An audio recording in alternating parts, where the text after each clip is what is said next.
स्वागत है एक बार फिर से आप सभी का आर के study CTET point YouTube channel पे। इस चैनल के माध्यम से आप आज जिस टॉपिक के बारे में अध्ययन करने वाले हैं वह टॉपिक आपके टीचर एग्ज़ाम के लिए बहुत ही महत्वपूर्ण है। वह टॉपिक है आपका प्रारंभिक बाल्यावस्था देखभाल और शिक्षा, जिसे अंग्रेजी में early childhood care and education भी कहते हैं। शॉर्टकट में इसे ECCE के नाम से भी जाना जाता है। तो आज के वीडियो में आप इसके बारे में कंप्लीट जानकारी को प्राप्त करने वाले हैं। तो आज की इस वीडियो के माध्यम से आप ECCE के बारे में किन किन चीज़ों को जानेंगे, चलिए सबसे पहले इस पर हम लोग एक नज़र डालते हैं।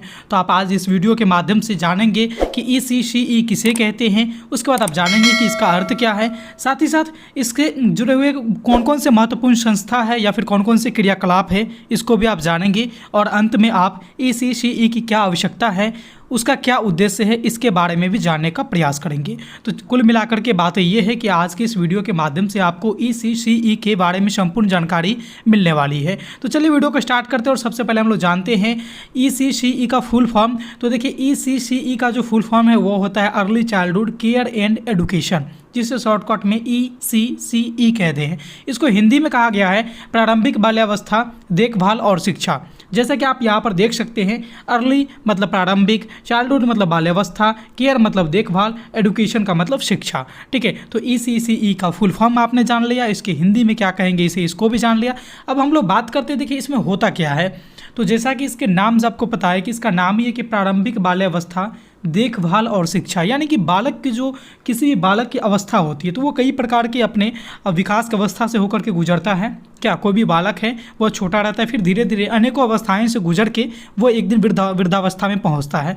तो आप देखेंगे कि कोई बालक नन्हा सा रहता है, वो धीरे धीरे क्या करता है, विकास होता है, उसमें ग्रोथ होता है। तो उसके साथ साथ उसकी अवस्था में भी परिवर्तन आते रहते हैं। तो कहने का मतलब ये है कि प्रारंभिक बाल्यावस्था यानी कि जो बच्चे बाल्यावस्था के प्रारंभिक स्टेज में रहते हैं वहाँ पर उसकी कैसी देखभाल होगी, वहाँ पर कैसे उसको शिक्षा दिया जाता है, इन सबों के बारे में आपको ECCE के माध्यम से जानना होता है। यानी कि बाल्यावस्था आपके दो प्रकार के होते हैं, यानी बाल्यावस्था को दो भागों में बांटा गया है। और बाल्यावस्था की जो उम्र होती है ये सारी बात आप जानेंगे, और बाल्यावस्था के जो दो भागों में बांटा गया इसको भी जानेंगे, उसकी क्या उम्र है, ये सारी बात हम लोग अब चलिए एक एक करके जानने का प्रयास करते हैं। सबसे पहले हम लोग ECCE के बारे में थोड़ा सा और जान लेते हैं।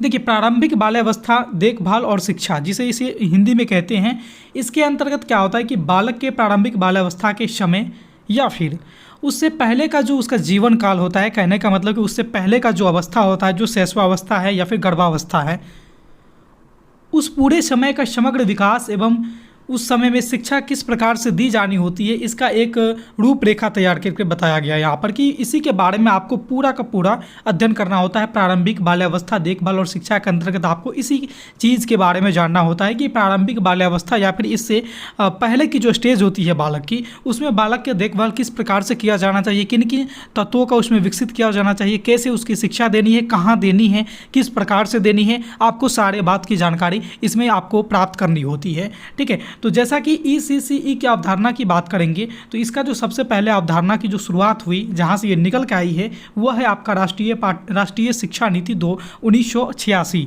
यानी कि आपके राष्ट्रीय शिक्षा नीति 1986 में इसका सबसे पहली बार जिक्र हुआ था और वहीं से ये उभर के आई है। ठीक है, हम बाल्यावस्था की बात कर लेंगे तो बाल्यावस्था की जो उम्र होती है वह हमारा 2 से 11 वर्ष होती है। कहीं कहीं आपको 11 के जगह पे 12 वर्ष भी लिखा मिल सकता है, तो आपको कन्फ्यूज़ बिल्कुल भी नहीं होना है। आपके क्वेश्चन जिस हिसाब से रहेंगे, क्वेश्चन में अगर ऑप्शन 11 वर्ष है तो 11 वर्ष वाले टिक करेंगे, 2 से 11, अगर 12 आती है तो 12 भी टिक करेंगे। ठीक है, लेकिन किसी किसी बुक में और बहुत सारे वीडियो लेक्चर में आपको ये भी मिलेगा कि जो बाल्यावस्था की जो उम्र होती है वो 6 से 11 कर दिया, जो कि आपका बिल्कुल गलत है। ठीक है, और वहाँ पर मिलेगा कि 0 से 6 बच्चे का जो उम्र होता है वो शैशवावस्था होता है, जो कि आपका बिल्कुल गलत है। बच्चे का जो शैशवावस्था का उम्र होता है वह 0 से 2 वर्ष होता है, और 2 से लेकर के 11 या फिर 12 कह लें, ये वर्ष जो होता है ये आपका बाल्यावस्था की अवधि कहलाती है। ठीक है, इसकी पुष्टि हमारे सीटेट के एक एग्जाम हुआ था ना, उसमें ये क्वेश्चन भी आया था कि शैशवावस्था की उम्र कितनी है, तो वहाँ पर ये सारे ऑप्शन थे जिसमें से सीटेट ने अपने ऑफिशियल आंसर की में ये बताया था कि शैशवावस्था की उम्र जो है वह 0 से 2 वर्ष होती है। और आई होप कि आप सब लोग अगर टीचर ट्रेनिंग कर रहे हैं तो आपका कहने का ये मकसद ये भी होगा कि किसी न किसी टेट एग्जाम को क्लियर किया जाए, या फिर वो सीटेट हो या फिर यूपी टेट, MP टेट, जो भी हो, रीट हो, आपके अपने अकॉर्डिंग जो भी आपके जिसमें इंटरेस्ट होगी उसको आप कहीं ना कहीं क्लियर करेंगे। तो ये चीज़ें, ये बातें आपको वहाँ भी काफ़ी हेल्प मिलने वाली है कि शिशुअवस्था की उम्र आपको 0 से 2 वर्ष होती है और बाल्यावस्था की उम्र जो है वह 2 से लेकर के 11 वर्ष तक होती है। अब बाल्यावस्था को जो है ना 2 भागों में बांटा गया है। बाल्यावस्था को 2 भागों में बांट दिया, जिसमें से जो पहला अवस्था बाल्यावस्था के 2 भागों में बांटा, जिसमें से जो एक अवस्था है वह है प्रारंभिक बाल्यावस्था और दूसरा रख दिया इसका नाम उत्तर बाल्यावस्था। ठीक है, और इसी प्रारंभिक बाल्यावस्था के बारे में आज तो आपको जानना भी है। तो इसकी उम्र की बात कर लेंगे। जैसे मैंने आपको बताया कि 2 से लेकर के 11 वर्ष तक की जो उम्र होती है यह आपके पूरे बाल्यावस्था की उम्र है, और इसमें से 2 से लेकर के 6 वर्ष तक की जो उम्र होगी वह आएगा प्रारंभिक बाल्यावस्था, और 6 से लेकर के 11 वर्ष की जो उम्र होगी ये आएंगे आपके उत्तर बाल्यावस्था में। यानी कि जो पहले आया उसका नाम प्रारंभिक बाल्यावस्था है और जो बाद में आती है उसका नाम है उत्तर बाल्यावस्था। ठीक है, तो आपको ECCE के अकॉर्डिंग, जिसमें आपका नाम ही है प्रारंभिक बाल्यावस्था का देखभाल करना और उसका जो है उसमें किस प्रकार से शिक्षा देना, तो इसी के बारे में आपको अध्ययन करना। यानी बच्चे जो 2 से 6 वर्ष के बीच में रहते हैं, या फिर इसमें क्या है ना कि इसके अंतर्गत आपको 2 से यानी शिशुअवस्था के बारे में थोड़ा भी जानकारी प्राप्त करना है, और आपके गर्भावस्था के बारे में भी देखभाल की बातें इसमें करी गई है। लेकिन मेन रूप से आपसे 2 से 6 वर्षों तक के बच्चों के बारे में ज़्यादा यहाँ पे क्वेश्चन देखने को मिलेंगे। ठीक है, तो चलिए हम लोग आप बात करते हैं ये ECCE के बारे में। तो इसमें जो है ना बच्चों को प्रारंभिक बाल्यावस्था में जो शिक्षा दी जाती है वह अनौपचारिक शिक्षा दी जाती है। कहने का मतलब कि इस प्रकार की शिक्षा कोई निश्चित जगह पर नहीं दी जाएगी, एक निश्चित समय में नहीं दी जाएगी। कहने का मतलब कि बच्चे को ऐसे ही खेल खेल में हंसते खेलते सिखाया जाता है।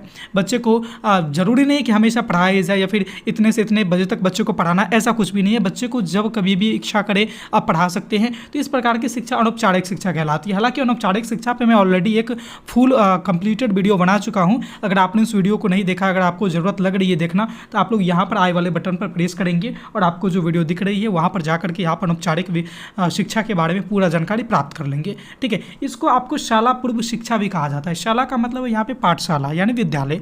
तो विद्यालय बच्चे हम सभी लोग जानते हैं कि 6 वर्ष के बाद बच्चों का पहला में एडमिशन होता है, यानी फिर 6 वर्ष के आसपास। ठीक है, तो उससे पहले हमारा क्या रहता है प्रारंभिक बाल्यावस्था। तो इसमें विद्यालय तो बच्चे जाएंगे नहीं 6 वर्ष से पहले, तो उसको क्या कहा गया है कि शाला पूर्व शिक्षा, यानी कि विद्यालय से पहले के जीवन में किस प्रकार से शिक्षा देनी है ये आपको ECCE के अंतर्गत आपको पढ़ना होता है। ECCE के अंतर्गत किसी बालक की गर्भावस्था से लेकर के प्रारंभिक बाल्यावस्था तक समग्र विकास, उसका देखभाल और उस पर कैसे शिक्षा देनी है बच्चों को, इन सारे बातों का बल दिया गया है। ठीक है, और आप पाएंगे कि समग्र विकास के अंतर्गत कहने का मतलब ये है कि बालक का शारीरिक विकास, बालक का मानसिक विकास, संज्ञानात्मक विकास, संवेगात्मक विकास, सामाजिककरण के गुण इसमें किस प्रकार से आएंगे, नैतिकता, मौलिकता, ठीक है, उसमें नैतिक विकास के गुण को सिखाएंगे। तो ये सारी चीज़ें जो है ना, शिष्टाचार वगैरह सिखाना, ये सारी चीज़ें बच्चों में कराने का ECCE के अंतर्गत कराया जाता है, जिसमें उसकी उम्र रहती है, कह सकते हैं कि वह 2 से 6 वर्षों के बीच में आती है। क्योंकि उससे पहले तो शिशुअवस्था में बच्चों के पास उतना संज्ञान होता नहीं है कि किसी भी चीज़ को वो समझ सके, किसी के द्वारा वो चीज़ों को सीख सके।